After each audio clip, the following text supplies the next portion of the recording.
Onthou, 10 van hulle, is 10 as ek reg is, het almal geslaap.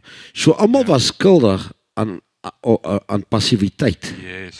Maar sonder judgment nou, was daar 5, en dis die vraag wat jy wil weet, wat na 'n sekere wêreld gekyk het. En dit was hulle lampe, wat die vuur, die Heilige Gees is die olie, ek sê jou vul met Heilige Gees en met vuur. En hulle het daai 2 wêrelde gediens. Yes. Die ander het letterlik sorgloos uit daai, ek dink ons kyk hier na die ambisie, hulle was gefokus, ons praat oor fokus, dis 'n bruilofsmaal, hier kom 'n bruidegom. Ja.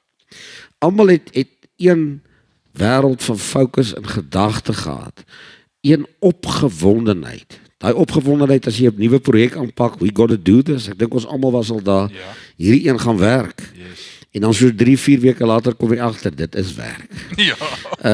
Dit is, as ek maar net casino toe gegaan het, kon dit baie beter. Maar dis amper die dwaase, nou ons spreek baie oor hulle, ons waarsku ouens, en hulle het uit olie en vuur, gees en energie gehardloop.